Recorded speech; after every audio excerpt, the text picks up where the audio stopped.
শংকৰদেৱে কি কৰিছিল, এক শৰণ, এজনৰ ওচৰত শৰণ লৈ লোৱা, মাম একং শৰণং ব্ৰজ, সেইটো শিক্ষা দিছিলে। অন্য কাৰো ওচৰত শৰণাগত হ'ব নালাগে, তুমি কাৰ ওচৰত শৰণাগত হোৱা, ভগৱানৰ ওচৰত শৰণাগত হোৱা। মাম একং শৰণং ব্ৰজ, ভগৱান কৃষ্ণৰ ওচৰত শৰণাগত হোৱা, বাকীবিলাক বাদ দিয়া, বাকী কাৰো ওচৰত শৰণাগত হ'ব নালাগে। কিন্তু আমিতো চবৰ ওচৰত শৰণাগত হৈছো, কৃষ্ণৰ শৰণাগত হৈছো, মালিকৰ শৰণাগত হৈছো, মানুহজনীৰ শৰণাগত হৈছো, দুনিয়াৰ শৰণাগত হৈ আছো। সেইটো কি এক শৰণ হ'ল নেকি? এক শৰণ মানে মই অকল ভগৱানৰ শৰণাগত, ভগৱানৰ কাৰণেহে মই মাথা নত কৰিম আৰু কাৰো ওচৰত মাথা নত নকৰোঁ। যেনেকৈ আমাৰ মোৱামৰীয়া বিদ্ৰোহৰ কথা আমি সকলোৱে জানো। অসমত মোৱামৰীয়া বিদ্ৰোহ হৈছে গুৰুৰ ওচৰতে মাথা নত কৰিব, ৰজাৰ ওচৰত মাথা নত কৰিব বিচৰা নাছিলে। সেইকাৰণে ৰজাই ভাবিলে যে আৰে ইহঁতি যদি মোৰে আসনত আছে, ইহঁতি আকৌ মোকে পাত্তা নিদিছে। তেতিয়া এই মোৱামৰীয়া বিদ্ৰোহ দমন কৰিবৰ কাৰণে কাক লৈ আহিলে? ব্ৰিটিছক লৈ আহিলে। ৰজাসকলে কি কৰিলে, ব্ৰিটিছক আনি পিনে মোৱামৰীয়া বিদ্ৰোহ দমন কৰিলে। কিন্তু দমন কৰাৰ পিছত অৰাজকতাৰ সৃষ্টি হৈ গ'ল। তেতিয়া ৰজা বিশেষ ৰজা নাছিলে, অৰাজকতাৰ সৃষ্টি হোৱাৰ কাৰণে বদনে চিন্তা কৰিলে যদি এই চান্সতে মানক লৈ আহোঁ। ম্যানমাৰৰ পৰা মানক লৈ আহিলে। মানে আহি পিনে কি কৰিলে, এই ব্ৰিটিছৰ যিবিলাক চাৱনি আছিলে, ব্ৰিটিছসকল গুচি গৈছিলে। কিছুমান জেগাত তেওঁলোকে অলপ চাৱনি কেইটামান পাতি থৈ গুচি গ'লে। তেতিয়া সেইবিলাক ভাঙিবলৈ ধৰিলে মানবিলাকে যদি সেই চাৱনিবিলাক ভাঙি দিলে, ব্ৰিটিছে খবৰ পালে, ব্ৰিটিছে আহি এবাৰ পুৰাপুৰি অসমখন দখলে কৰি পেলালে, গোটেইখিনি হৰুৱাই। এইখিনি ইতিহাসত আছে, মই কালি 9ৰ কিতাপত চাইছিলোঁ, আমাৰ ষ্টুডেণ্টে কৈ আছিলে। তো এইখিনি ইতিহাস জানিব লাগিব আমাৰ সকলোৱে। ইতিহাস যদি জানো তেতিয়াহ'লে সদায় এটাৰ পৰা এটা পৰাধীন হৈয়ে গৈ থাকিলোঁ। মানৰ দ্বাৰা পৰাধীন হ'লোঁ, ইয়াৰ পৰা পৰাধীন হৈছোঁ, এইটো পৰাধীন। যথাৰ্থ স্বাধীনতা কি তেতিয়াহ'লে? আমি কাৰ অধীন থাকিব লাগে? সৰ্বোচ্চ সত্তা। আমি যদি অধীনেই হ'ব লাগে, তো সৰ্বোচ্চ সত্তাৰ অধীন হ'ম, যে সৰ্বশ্ৰেষ্ঠ ভগৱান পৰমেশ্বৰ। ঈশ্বৰ বহুত হ'ব পাৰে, কিন্তু ঈশ্বৰ পৰম কৃষ্ণ সচ্চিদানন্দ বিগ্ৰহ অনাদিৰ আদি গোবিন্দ সৰ্বকাৰণ কাৰণম, যি সকলোবিলাক কাৰণৰ কাৰণ হয়, যাৰ ইচ্ছা যৎসক্ষু ৰেচু সবিতা সকল গ্ৰহাণং, যাৰ ইচ্ছাত গোটেই জগত চলি আছে। জগত বিপৰিবৰ্ততে, জগত পৰিৱৰ্তন হৈছে যাৰ মাধ্যমত। ময়া ধক্ষণে প্ৰকৃতি শ্বেতে সচৰাচৰম হেতু নানাৰ কন্দ জগত বিপৰিবৰ্ততে, যে মোৰ অধ্যক্ষতাত, ভগৱানে কৈছে মোৰ অধ্যক্ষতাত, যে জগতখন কাৰ দ্বাৰা পৰিচালিত হৈছে? যাৰ দ্বাৰা পৰিচালিত হৈছে জগতখন চলি আছে, গ্ৰহ গ্ৰহান্তৰ চব চলি আছে, সেইজনৰ আমি সৰ্বোচ্চ সত্তাৰ আমি শৰণাগত হ'ব লাগে। তেতিয়াহ'লে আমি তেতিয়া কি হ'ব? আমাৰ কোনো অভাৱ থাকিব নেকি? কিবা সমস্যা থাকিব নেকি? তেতিয়া আনন্দই আনন্দ, তেওঁ সৰ্বশ্ৰেষ্ঠ। আমাৰ যিজন ভাৰতৰ প্ৰধানমন্ত্ৰীৰ আণ্ডাৰত যদি মই থাকোঁ, মোৰ কিবা ভয় থাকিব নেকি? প্ৰধানমন্ত্ৰী মোৰ নিজৰ দেউতা হয় বা মোৰ ককাইদেউ হয়, তেতিয়া মোৰ কিবা ভয় থাকিব? একোৱেই নাথাকিব। ৰজাজন যদি মোৰ নিজৰ হয়, ভয় নাথাকিব। ক'তো যাবলৈ ভয় লাগিব নেকি? একোতে ভয় নাই। মোৰ কিবা অভাৱ থাকিব নেকি? নাথাকিব। সৰ্বোচ্চ সত্তা ভগৱানৰ যদি আমি শৰণাগত হওঁ, তেতিয়াহ'লে আৰু কিবা, সেইটোকে ক'লে এক শৰণ ধৰ্ম। কিন্তু বৰ্তমান আমি আনন্দ পাবৰ কাৰণে কাৰ শৰণাগত হৈছোঁ?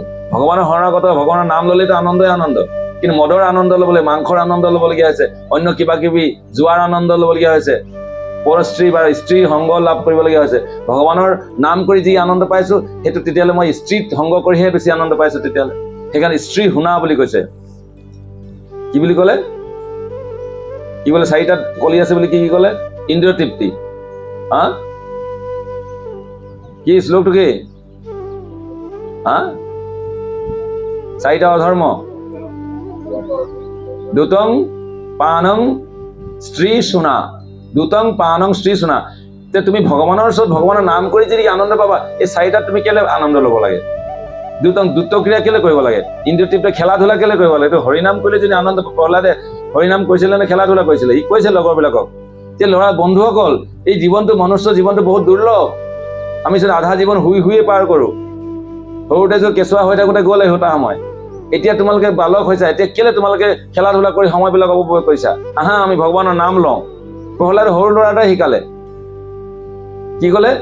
কৌমাৰং আচৰেত প্ৰাজ্ঞ ধৰ্মান ভাগৱতা নিহ। কুমাৰ বয়সৰ পৰাই সেইখিনি কৰিব লাগে। কুমাৰ নহয় তুমি, কুমাৰ বয়সৰ পৰাই কৰিব লাগে। কুমাৰ বয়সৰ পৰাই আমি কি কৰিব লাগে? ভগৱত ভক্তি কৰিব লাগে, হয় নে নাই? যিসকল প্ৰাজ্ঞ বুদ্ধিমান, শিকিলে ল'ৰাখিনি শিকালে নাই যে আমাৰ মানুহৰ জীৱনটো দুৰ্লভম মনুষ্যং জন্ম তদপি অধ্ৰুৱম অৰ্থতম। মানুহৰ জীৱনটো খুব দুৰ্লভ। 80 লাখ জীৱ-জনী ভ্ৰমণ কৰাৰ পিছতহে এই মানুহৰ দেহা পায়। প্ৰহ্লাদে চিঞৰি কৈ থাকে যে ভাগৱত পঢ়ি আছো, ভাগৱতে কি বুজি পাইছো? তেতিয়াহ'লে তুমি যদি দুতং, তুমি জোৱা খেলিবলগীয়া হৈছে আনন্দ পাবৰ কাৰণে, হৰিনাম নকৰি তুমি জোৱা খেলিবলৈ আনন্দ পাইছা, তেতিয়াহ'লে সেইটো কি গুৰুজনে কৈ থৈ গৈছে নেকি? এক হৰণ ধৰ্ম কেনেকুৱা আছে নেকি? তুমি জুৱা খেলি আনন্দ পোৱা, হৰিনাম কৰি আনন্দ ল'বলৈ কৈছে। দুটং পানং, মদ খাই আনন্দ পাইছা তুমি, হৰিনামত আনন্দ পোৱা নাই। নাম হৰিনামটো যেনে তেনে শেষ হ'ল আৰু নাম লোৱা হ'ল, ইফালে গ'লেই পিছফালে দি আহিলেই। হা, দুটং পানং, স্ত্ৰীত সুখ পাইছে কেলে? মাধৱদেৱেতো স্ত্ৰী সংগ নকৰিলে নহয়, বিয়া পাতিবলৈ থৈ দিছিলে স্ত্ৰী সংগ কৰিবৰ কাৰণে, বিয়াই নাপাতিলে। গুৰুদেৱৰ সংগ পালে, সাক্ষাৎ ভগৱানৰ দৰ্শন পোৱাৰ পিছত স্ত্ৰী সংগ কৰিবলৈ মন যাব নেকি? যদবদি মম চেত কৃষ্ণ পদাৰ বিন্দয়ে, যমুনাচাৰ্যই কৈছে, এজন আচাৰ্য, তেওঁ কৈছে মই বোলে স্ত্ৰী সংগত আনন্দ নাপাওঁ, মই যদি স্ত্ৰী সংগত যদি জড়জগতৰ চবতকৈ সুখ সেইটো থু পেলাওঁ বুলি কৈছে। মই যেতিয়া মনলৈ আহে সুস্থ মুখ বিকাৰাংশ, তেতিয়াহ'লে কেলে স্ত্ৰী মানে হৈছে স্ত্ৰী সুখটো, হৰিনামৰ সুখতকৈ স্ত্ৰী সুখটো কোনটো বেছি?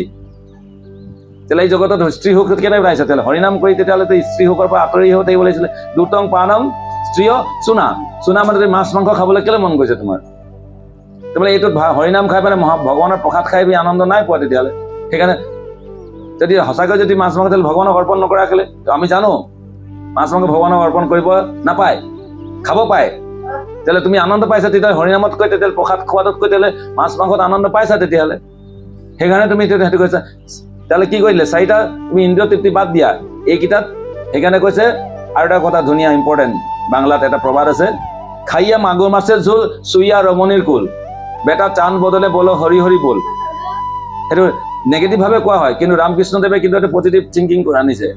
যে কৈছে মাগুৰ মাছৰ ঝোল খালে যেনেকৈ আনন্দ পোৱা, এই হৰিনামত সেনেকুৱাই আনন্দ পাইছা, তেতিয়া সেই মাছ মাংসৰ ঝোল খাবলৈ মন নাযাব, আৰু হৰিনামৰ ঝোলহে খাবলৈ মন যাব।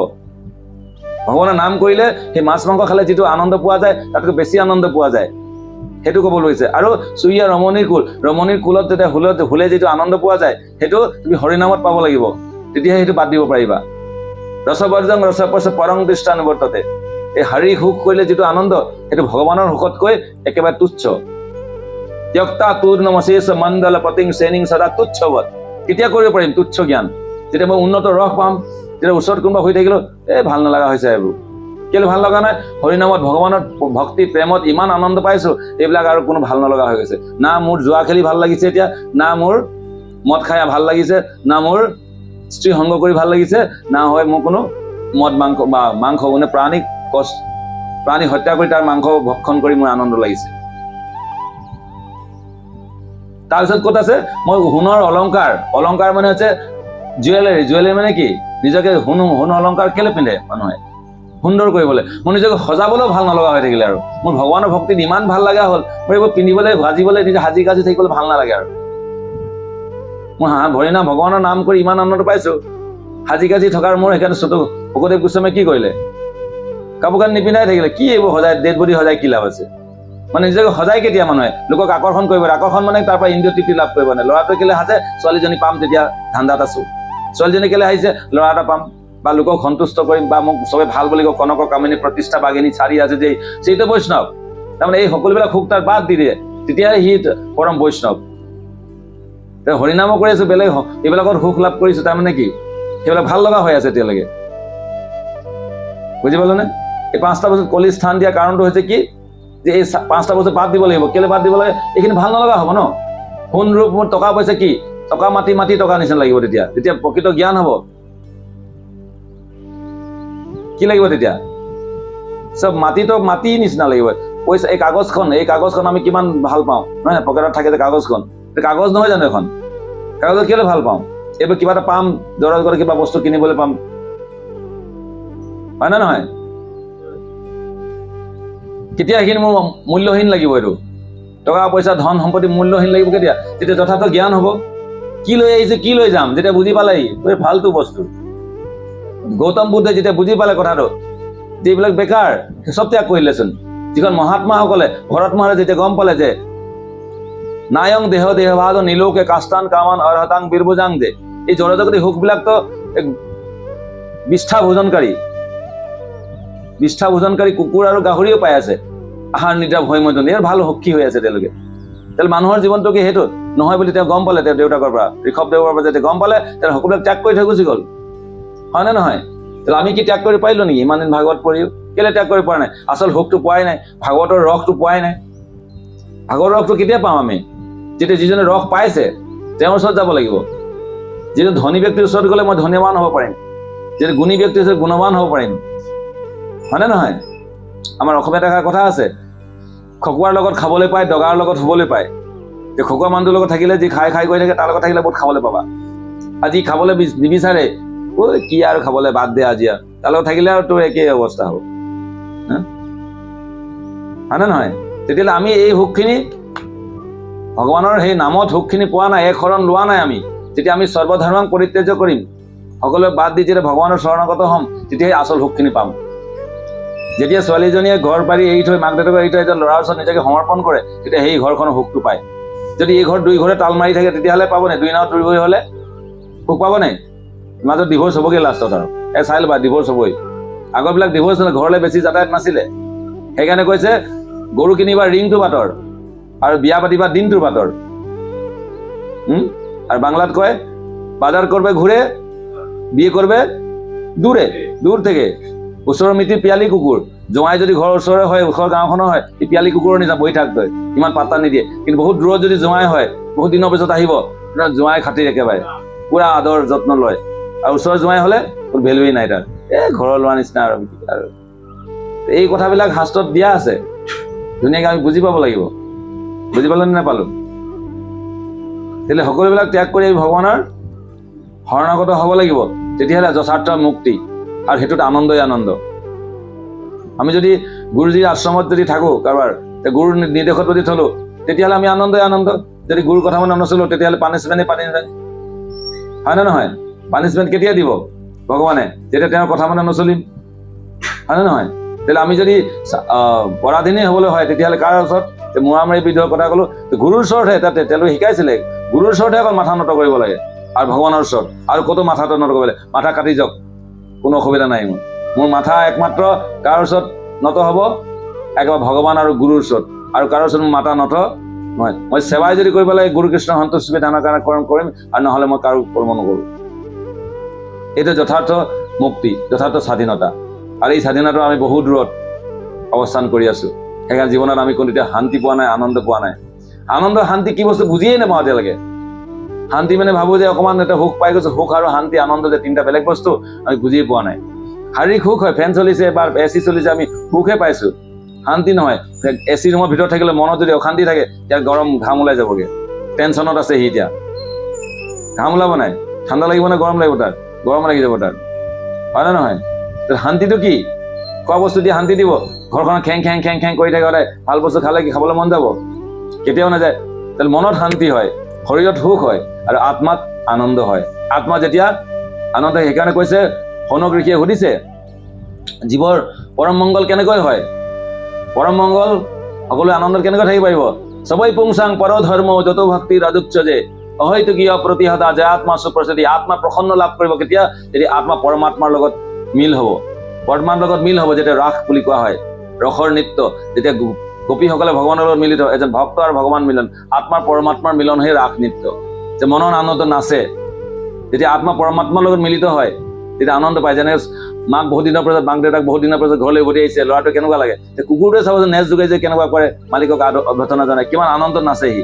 কুকুৰটোৱে নেজডাল এনেকৈ লৰাই থাকে নাই, এনেকুৱা কেতিয়া কৰে? মালিক আহিলে। আৰু চোৰ এটা আহিলে নোৱাব নি? হৌ হৌ হৌ কৰে।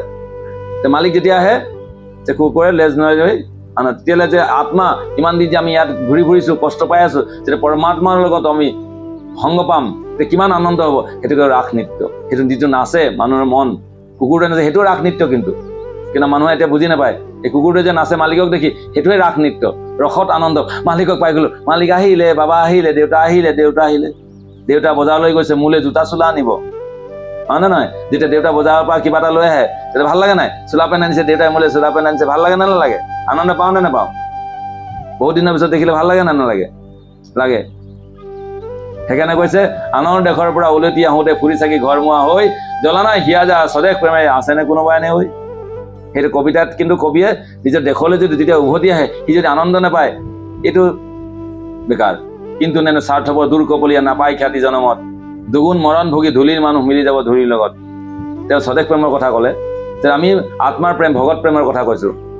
যদি ভগৱানৰ প্ৰাপ্তিৰ কাৰণে যদি উদ্বেগ উৎকণ্ঠাত নাই থকা, তেওঁ ভগত প্ৰাপ্তি কেতিয়া হ'ব, কেতিয়া মাৰ ওচৰলৈ যাম, কেতিয়া মাৰ ওচৰলৈ যাম, কেতিয়া ভগৱানক পাম, কেতিয়া ভগৱানক পাম আমি, সেই যদি আমাৰ হোৱা নাই তেতিয়াহ'লে আমাৰ দুগুণ মৰণ ভুগিবলগীয়া হ'ব।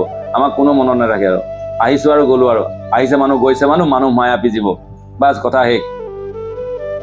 অহা যোৱাই হাৰ হ'ব আৰু সেইকাৰণে মানুহৰ জীৱন দুৰ্লভ। মানুহৰ জীৱন কেলে আহিছো, কিহৰ কাৰণে আহিছো, সেই এচিভ কৰিবৰ কাৰণে, সেই গ'লটো অৰ্থাৎ মুক্তি লাভ কৰিবৰ, মুক্তি প্ৰাপ্তিৰ কাৰণে আমি আহিছো।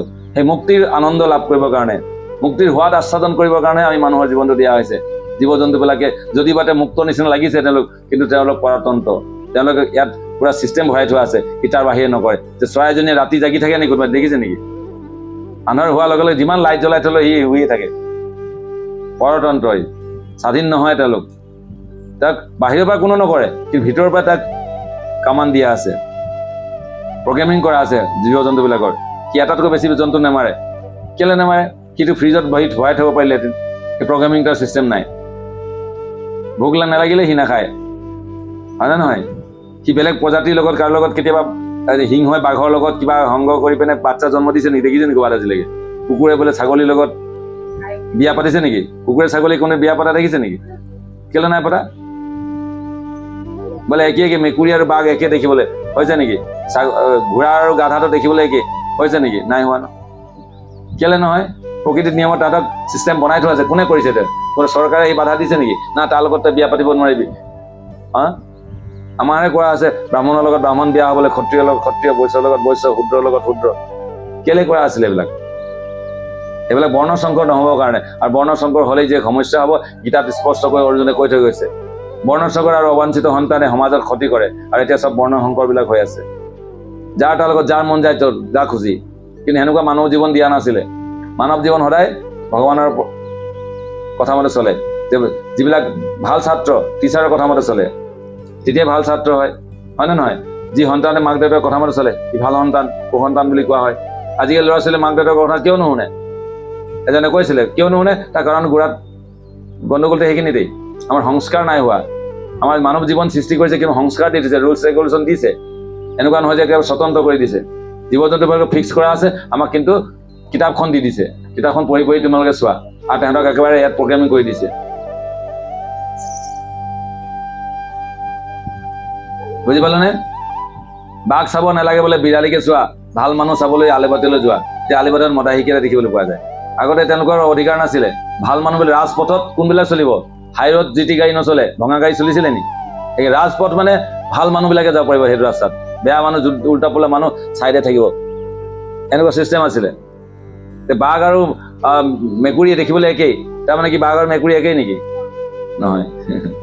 সেইকাৰণে মানুহ হ'লেই চব চেহেৰাটো মানুহৰ নিচিনা হ'লে মানে মান আৰু হোচ থাকিব লাগিব। বেহোচ হৈ থাকিলে মানুহ নহয়। আৰু মানুহ হ'লেহে সি আচলতে আনন্দটো লাভ কৰিব। মানুহে ভগত প্ৰাপ্তি কৰিব পাৰে, জীৱ জন্তুৱে কৰিব নোৱাৰে। মানুহৰ জীৱন পাইছো, কিন্তু আহাৰ নিদ্ৰা ভয় মৈথুন সামান্য পশুবি সমানা। তেলে আহাৰ নিদ্ৰা ভয় মৈথুনত যদি লাগি থাকো, তেতিয়াহ'লে আমি পশুৱে কেতিয়াও মানুহক ভগৱানক লাভ কৰিব নোৱাৰে। তেতিয়াহ'লে আমি যদি পশু হৈ থাকো, তেতিয়াহ'লে ভগৱানক কেতিয়াও লাভ কৰিব নোৱাৰো। আৰু পৰম আনন্দ যে শান্তি, সেইটো কেতিয়াও লাভ কৰিব নোৱাৰো। আৰু স্বাধীন কেতিয়াও হ'ব নোৱাৰো। স্বাধীনতা মানে হৈছে এই স্বাধীনতা মানে হৈছে এইহে স্বাধীনতা। জীৱন মুক্ত চ উচ্যতে। আমি যিটো স্বাধীনতা পাতি আছো ফ্লেগ হোষ্টিং কৰি পিনে, এই কেতিয়াও স্বাধীন নাই হয়। এইটো জাষ্ট এটা ফৰ্মেলিটি, আনন্দ। ইভেন কি নাজানো যে স্বাধীনতা যে 3টা ফ্লেগ আছে, ফ্লেগৰ আচল মাহাত্মটোৱে নাজানো। ল'ৰা ছোৱালীবিলাকক শিকোৱা নহয়। ত্যাগ, স্বাধীনতাই কি বিচাৰে? ত্যাগ বিচাৰে। কোনে ত্যাগ কৰিছে আজিলৈকে স্বাধীন হ'বৰ কাৰণে? কোনোবাই কৈছিল ভোগীৰাম হৈ আছো, চবতো ভোগে কৰিছো, তো স্বাধীনো ক'ত তেতিয়াহ'লে? আমি স্বাধীনতাই কি বিচাৰে? ত্যাগ বিচাৰে। তাহলে ত্যাগ হবলৈ আমি মুক্ত হবলৈ ভগৱান প্ৰাপ্তিৰ কাৰণে তাহলে কি কৰিব লাগিব? এনে পাই যাম নেকি? ত্যাগ কি ত্যাগ কৰিলো? মই একোৱে ত্যাগ কৰা নাইচোন। সৰ্বধৰ্মং পৰিত্যাজ্য, কি ত্যাগ কৰিব লাগে? চব বাদ দে বুলি কৈছে। তেতিয়াহে তুমি শান্তি পাবা, আনন্দ পাবা। তেতিয়াহে সকলোবিলাক পাপৰ পৰা মুক্ত হবা। নহ'লে কৰ্ম বন্ধনত তুমি পৰিয়ে থাকিবা। তুমিতো কৰ্মটো কৰিব লাগিব। কৰ্ম যদি ভাল কৰ্ম নকৰা, ভাল কৰ্ম মানে যজ্ঞাৰ্থ কৰ্ম অন্যত লোকায়ং কৰ্ম বন্ধন। ভগৱানৰ উদ্দেশ্যে কৰা কৰ্মখিনি একমাত্ৰ ভাল কৰ্ম। যেনে মহাত্মা গান্ধীৰ 3টা চকু বন্ধা থাকে, 3টা চকু নহয়, চকু বন্ধা থাকে, কাণ বন্ধ থাকে, মুখ বন্ধ থাকে। গান্ধীৰ 3টা পুতলা। ভাল বস্তু চাবা, বেয়া বস্তু নাচাবা, বেয়া কথা নুশুনিবা, বেয়া কথা নকবা। এতিয়া বেয়া কথা নকবলৈ গৈছে, বেয়া কথাটো কোনটো? স্লেং লেংগুৱেজ যিটো কোৱা হয়, সেইটোৱে কি বেয়া কথা নেকি? সেইটো বেয়া কথা নহয়। ভগৱানৰ বাহিৰে, ভগৱানৰ গুণকীৰ্তন বাহিৰে যি কথা কোৱা সেইখিনি বেয়া কথা। বেয়া বস্তু মানে কি বেয়া বস্তু নাচাবলৈ কৈছে? কোনটো বেয়া বস্তুনো? সেইটোৱেতো শিকাই নিদিলে। শিকাই দিলে যে ভুলকে শিকাই দিলে। বেয়া বস্তু মানে ভাল বস্তু অকল ভগৱান, বাকী চব বেয়া। ভগৱানৰ লগত যুক্ত যিখিনি আছে সেইখিনিয়ে ভাল, বাকী চব বেয়া। সেইকাৰণে মদ মাংস এইখিনি বেয়া কেলে? ভগৱানৰ লগত যুক্ত কৰিব নোৱাৰে। মদ দিয়ক আকৌ ভগৱানক অৰ্পণ কৰি দিয়ক, নাই দিয়া তাহলে সেইটো বেয়া বস্তু, সেইকাৰণে খাব নালাগে। সেইকাৰণে কৈছে ভুঞ্জতে তগং পাপা যে পৰ্যন্তি আত্মা, ভগৱানক নিদিয়াকে খোৱাৰ কিন্তু পাপ বুলি কৈছে। ভগৱানৰ লগত যুক্ত কৰিহে খাব লাগিব। যত কৰচি যত স্নাচি যদোচি যদাচি যত তপস্যাচি কন্তেয় তাত কুৰুসমদৰ পৰণ। মোক যুক্ত কৰি খাবা, যি কি কৰিবা মোক কৰি পিনে কৰিবা, তেতিয়াহ'লে অকৰ্ম হ'ব। নহ'লে তোমাৰ কৰ্ম বা বিকৰ্ম হ'ব, পাপ কৰ্ম নহ'লে পুণ্য কৰ্ম হ'ব। যেনেকে বহুতে এতিয়া বেলেগক সহায় কৰিছে, যে বানপানী সাহায্য দিবলৈ যে তেওঁলোকে গৈছে, তেওঁলোকে কি বুলি কৈছে? পুণ্য কৰ্ম কৰিছো বুলি কয়, নহয় জানো? কেলে পুণ্য? পাপৰ পৰা মুক্ত হ'বলৈ, যে কিবা বেয়া চেয়া কৰিছিলো সবাই জীৱনত, এখন পুণ্য কৰ্ম কৰি দিওঁ, তেতিয়াহ'লে মোৰ পাপখিনি ক্ষয় হৈ যাব। এনেকে পুণ্য কৰ্মৰ দ্বাৰা পাপ কেতিয়াও খণ্ডন নহয়। সেইটো সদায় মনত ৰাখিব লাগিব। সেইটো পুণ্য হৈছে কিন্তু পাপ খণ্ডন নাই হোৱা। সেইটো পুণ্য কৰ্ম হ'ল। পুণ্য কৰ্ম ভগত প্ৰাপ্তি নহ'ব। যদিও কৈছে জীৱ সেৱাই শিৱ সেৱা, জীৱ সেৱা মানে শৰীৰটোৰ কথা নাই কোৱা, জীৱ মানে জীৱাত্মাৰ কথা কৈছে, জীৱাত্মাৰ কল্যাণৰ কাৰণে কৰ্ম কৰা। যেনেকে মানুহ এটা ডুবি গৈছে, মানুহটোক বচাম নে তাৰ কাপোৰ কানিখিনি বচাম? যদি কাপোৰ কানিখিনি বচোৱা হয় তেতিয়ালৈকে যথাৰ্থ বচোৱা হ'ল নেকি? কাপোৰ কানিখিনি মানুহ নেকি? নহয়। তেতিয়াহ'লে আত্মাটো আছে ভিতৰত, বডিটো আছে ওপৰত। এই বডিটো হৈছে বস্ত্ৰ। বাচাংসি জীৰ্ণানি যথা বিহায় নৱানি গৃণাতি নৰপৰাণি তথা শৰীৰানি বিহায় জীৰ্ণানি অন্যানি সংজাতি নৱানি দেহি। তে শৰীৰটো হৈছে বস্ত্ৰ। আমি বস্ত্ৰটোৰ কাৰণে দৌৰি ফুৰিছো, কাপোৰখিনি বচাওঁ, কাপোৰখিনি বচাওঁ, কিন্তু আত্মাৰ যি হৈ থাক, আত্মাৰ কল্যাণৰ কাৰণে ভবা নাই। সেইকাৰণেতো শৌনক ঋষিয়ে সুধিলে তাত, আমাৰ জনসাধাৰণৰ পৰম মংগল কেনেকৈ হ'ব? ক'লে নেকি বস্ত্ৰখিনি বচালে, বডিটোক বচালে কি এনেকুৱা কিমান হাজাৰ হাজাৰ লাখ লাখ কোটি কোটি বস্ত্ৰ পাই আহিছো, এই জীৱনৰ পিছত সেই জীৱন, কোটি কোটি জীৱন আমি পাই আহিলো। ইয়াৰ আগতো আছিলো, ভৱিষ্যতৰো হ'বগে। তেতিয়া কি লাভ? মানুহৰ জীৱনটো দিছে এই বন্ধনৰ পৰা মুক্ত হ'বৰ কাৰণে, এই জন্ম মৃত্যু চক্ৰৰ পৰা মুক্ত হ'বৰ কাৰণে মানুহৰ জীৱনটো দিছে। অনন্ত সত্তাৰ লগত মিলি যাবৰ কাৰণে, শাশ্বত সত্তাৰ লগত মিলি যাবৰ কাৰণে, পৰম সত্তাৰ লগত মিলিত হ'বৰ কাৰণে এই মানুহৰ জীৱনটো দিছে। এইটো 4 লাখ প্ৰকাৰৰ মানুহ আছে। তাৰপিছত সংকুচিত, আচ্ছাদিত, মুকুলিত, বিকশিত, পূৰ্ণ বিকশিত, চেতনা সম্পন্ন আছে। সেইকাৰণে বিবেকক আমাক জগাব লাগিব, আমাৰ ভিতৰৰ চেতনাটো জাগৃত কৰিব লাগিব। সেইটো কোনে কৰিব? একমাত্ৰ গুৰুৱে আহি আমাৰ দেহত চেতনাটো জাগৃত কৰে। গুৰুৱে আহি যোগে, যি অচেতন আছে সি কেতিয়াও অচেতনক জগাব নোৱাৰে। যি চেতনত আছে, আমি এই জগতত চবেই অচেতন হৈ পৰি আছো, মায়াৰ বন্ধনত পৰি অচেতন হৈ আছো, বুজি পোৱা নাই কি কৰিছো নাই কৰা। সেইকাৰণে গুৰুদেৱ হৈছে ভগৱান হৈছে সচেতন। তেওঁ আবাৰ এজনক পঠিয়াই দিয়ে, গুৰু বনাই পিনে পঠিয়াই দিয়ে। গুৰু কৃষ্ণ ৰূপ হন শাস্ত্ৰৰ প্ৰমাণে। গুৰুৰূপে কৃষ্ণ কৰেন কৃপা ভক্তজনে। ভক্তসকলক কৃপা কৰে কোনে? গুৰুৰূপে ভগৱানে আহি কৃপা কৰে, উদ্ধাৰ কৰিবলৈ পঠিয়াই দিয়ে। এইটো ভক্তাবেশ অৱতাৰ বুলি কোৱা হয়। এতিয়া ভগৱান নিজে আহে, কেতিয়াবা জীৱাত্মাবিলাককে শক্তি প্ৰদান কৰিব। তুমি যোৱাচোন ভগৱান, তেওঁক জগাই থৈ আগে যোৱা। কেতিয়াবা দেউতাকে নিজে জগাই, নহ'লে কাৰোবাক কয় গুৰুজনে যোৱাচোন, তাক জগাই দিয়াচোন, উঠাই দিয়াচোন। এনেকৈ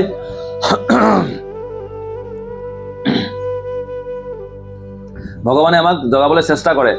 এতিয়া যে আমি উঠি নাযাওঁ, পটাপট উঠি জগাই দিছে উঠি যাওঁ, তেওঁ মানুহৰ জীৱনৰ উদ্দেশ্য হৈছে বা এইটো তেতিয়া কৰিলে আমি জীৱন মুক্ত সৌৰ্যতে, তাহলে আমি জীৱনত পৰম শান্তি আনন্দ লাভ কৰিব পাৰিম। তো সেইখিনি আজি ক'লো যে আমি যদি সঁচাকৈ পৰম আনন্দ লাভ কৰিব বিচাৰো, তেতিয়াহ'লে জ্ঞান লাভ কৰিব লাগিব। আৰু জ্ঞানৰ কি জ্ঞান? যথাৰ্থ জ্ঞান, আচল জ্ঞান, নকল জ্ঞান, বাস্তৱ জ্ঞান। বাস্তৱ বস্তু হৈছে, সেইকাৰণে গীতাত ক'লে, ভাগৱতত কৈছে, ধৰ্ম পজ্জিত কৈত অত্ৰ পৰম নিৰ্মৎ সৰানাং সদাং বেদ্যং বাস্তৱম অত্ৰ বস্তু শিৱদং তাপত্ৰ উন্মূলন। সকলক তিতাপ দুখৰ পৰা মুক্তি পাবা তেতিয়াই, যেতিয়া বাস্তৱ বস্তুটো তুমি জানিবা। বাস্তৱ বস্তুটো কোন? ভগৱান। ভগৱানক যেতিয়া জানিব পাৰিবা, তেতিয়া কেনেকৈ? জ্ঞানৰ মাধ্যমে। জ্ঞান ক'ত পাবা? সেইখিনি গুৰুৰ ওচৰত। গুৰুৱে কেনেকৈ দিলে? ভগৱানৰ পৰা লৈ পিনে আমাক দিব। কাৰণ ভগৱানেই দিয়ে আমাক গুৰুৰ ৰূপে আহি। সেই জ্ঞানখিনি যেতিয়া পাম, সেইকাৰণে গুৰুৰ কৃপাত ভগৱান পোৱা যায়, ভগৱানৰ কৃপাত গুৰু পোৱা যায়। ভগৱানে গুৰু পঠিয়াই দিয়ে যেতিয়া আমাৰ ঐকান্তিক ইচ্ছা হ'ব জানিবৰ কাৰণে, তেতিয়া গুৰু পঠিয়াই দিওঁ। গুৰুৰ মাধ্যমে ভগৱানক জানিম আৰু ভগৱানক সেৱা কৰিম, ভগৱানক লাভ কৰি পাৰিম। Simple process. যদি আমি সঁচাকৈ যে স্বাধীন হ'ব বিচাৰো, মুক্ত হ'ব বিচাৰিছো, তেতিয়াহ'লে পন্থা এইটোৱেই। মুক্তি মানে আনন্দ যদি লাভ কৰিব বিচাৰিছো, জড় জগত আমি মুক্ত বুলি ভাবিও কিন্তু পৰাধীন হৈ আছো, সেইকাৰণে প্ৰকৃত আনন্দ আমি লাভ কৰা নাই। তেতিয়াহ'লে আহক আমি সকলোৱে যে পৰম আনন্দ, পৰম মুক্তি, পৰম স্বাধীনতা, পৰম স্বতন্ত্ৰ যিটো অৰ্থ হয় সেইখিনি জানিবলৈ চেষ্টা কৰোঁ। সেইকাৰণে এই ব্যৱস্থা কৰা হৈছে। গুৰুসকলেও সেইকাৰণে আহিছে এক শৰণ ল'বলৈ কৈছে। এক শৰণ মানে তুমি এই পাঁচটাত আনন্দ নোপোৱা আৰু। তুমি টকা পইচাটো আনন্দ নোপাবা, না কনকত, না কামিনীত, না প্ৰতিষ্ঠাত আনন্দ পাবা। অৰ্থাৎ তুমি ক'ত আনন্দ পাইছা? বহুত ভক্তিত আনন্দ পাইছা। তেতিয়াহ'লে জুৱা খেলি আনন্দ লাভ, তুমি ভক্তিত আনন্দ পোৱা নাই কিন্তু জুৱা খেলিবলৈ টাইম পাইছা। ভক্তিত আনন্দ নাই পোৱাৰ কাৰণে তুমি মদ খাই আনন্দ ল'বলগীয়া হৈছে। ভক্তিত আনন্দ নাই পোৱাৰ কাৰণে তুমি স্ত্ৰী সংগ কৰিবলগীয়া হৈছে। ভক্তিত আনন্দ পোৱা নাই কাৰণে তুমি কিহত আগে থাকিলে মাংস খাবলৈ মন গৈছে তোমাৰ। ভগৱানৰ প্ৰসাদ, মাছ চাউল প্ৰসাদ খাই পিনে ভাল লগা নাই তোমাৰ। সিদ্ধমতি খাবলৈ ভাল লগা নাই, অকণ তাৰ লগত ঝোল চোল কৰি খালে ভাল লাগিব, নহয় জানো? আৰু নহ'লে মোৰ ক'ত নিজকে সজাই পৰাই। সেইকাৰণে পৰীক্ষিতে যে বা কলিয়ে যে দিছে 5টা জেগা, কলিক যে দিলে সেইটো বিশেষ তাৎপৰ্যপূৰ্ণ। যে 5টাত আনন্দ পাইছা তুমি, তেতিয়াহ'লে ভগৱতক নোপোৱা, পৰম আনন্দ নোপোৱা। এই 5টাত যদি ত্যাগ কৰিব পাৰিছা, ত্যাগতা তোৰ নমশেষ মণ্ডলপতি শ্ৰেণী সদা তুচ্ছবত, তেতিয়াহ'লে তুমি ভগৱানক লাভ কৰিব পাৰিবা, তেতিয়া পৰম আনন্দ লাভ কৰিব পাৰিবা। এইটোৱে এক শৰণ, আৰু দ্বিতীয় এক শৰণ নহয়। এক শৰণ মানে সকলোক বাদ দি পিনে, এইবিলাক সকলোবিলাক ইন্দ্ৰিয় তৃপ্তি বাদ দি আৰু ক'তো আনন্দ নাপায়। সি অকল ভগৱানৰ নাম গুণ গাই আনন্দ পায়। হৰে নাম, হৰি নামতে তেওঁ আনন্দ পায়, আৰু ক'তো আনন্দ নাপায়। তেতিয়াহ'লে মই হৰি নামত আনন্দ পোৱা নাই আকৌ, সেইকাৰণে বাকীবিলাকত আনন্দ ল'বলগীয়া হৈছে। তাৰ কাৰণে বিভিন্ন ৰকম ধৰণৰ আকৌ বাহানা মাৰি আছে, বোলে মাছ মাংস খাইতো ভগৱত পোৱা যায়। চব খাই পাবা, তেতিয়াহ'লে কৈ থাকা আকৌ। সেইটো নাম অপৰাধতে পৰিলে। নাম বলাদ জস্যহি পাপ বুদ্ধি, নামো কৰি থাকিবা এইফালে আৰু এইফালে পাপো কৰি থাকিবা। সেইটো কেতিয়া নাম অপৰাধ হ'লে কোটি জন্ম কৰে যদি নাম সংকীৰ্তন, কোটি জন্ম কৰিলেও তুমি কেতিয়া ভগৱানক নোপোৱা। কাৰণ অপৰাধযুক্ত নাম হ'লে ফুটা কলহত পানী ঢালিলে কেতিয়াও নাপায়। সেইকাৰণে গুৰুজনে কীৰ্তনত প্ৰথমে লিখিছে নাম অপৰাধ কেইটা ভালকে দিছে। সেইখিনি নোচোৱাকৈ আমি কি কৰি আছো নিজে নাজানো, এনেই চিঞৰ বাখৰ কৰি থাকি লাভ নাই। সেইকাৰণে যথাৰ্থ কৰিব লাগিব, যিখিনি যথাৰ্থ জ্ঞানখিনি লাভ কৰক। হৰে কৃষ্ণ কৃষ্ণ কৃষ্ণ হৰে হৰে, হৰে ৰাম ৰাম ৰাম হৰে হৰে। তো ইয়াতে আমি বিৰাম দিছোঁ। হৰে কৃষ্ণ। সকলোৱে ভালে থাকক, সৰ্বে সুখী ভৱন্তু, আৰু সকলোৱে শান্তিত থাকক, সকলোৱে মুক্ত হওক, সকলোৱে স্বতন্ত্ৰ হওক। যথাৰ্থ স্বতন্ত্ৰতা হৈছে গুৰু কৃষ্ণৰ শৰণাগত হোৱাটো হৈছে যথাৰ্থ স্বতন্ত্ৰতা বা যথাৰ্থ জ্ঞান, যথাৰ্থ মুক্তি আৰু যথাৰ্থ আনন্দ। এই আনন্দ লাভ কৰক আপোনালোক সকলোৱে। এইটো ভগৱানে দি থৈছে, চব বাদ দি পিনে ভগৱানৰ শৰণাগত হওক। যেনেকৈ মাধৱদেৱে নিজৰ গুৰুৰ ওচৰত নিজকে সমৰ্পণ কৰি দিলে, তেনেকুৱা সমৰ্পণ নাথাকিলে কেতিয়াও আনন্দ লাভ কৰিব নোৱাৰো। বাকী চিঞৰ বাখৰ কৰি একো লাভ নহ'ব। হৰে কৃষ্ণ। ধন্যবাদ। হৰি বল।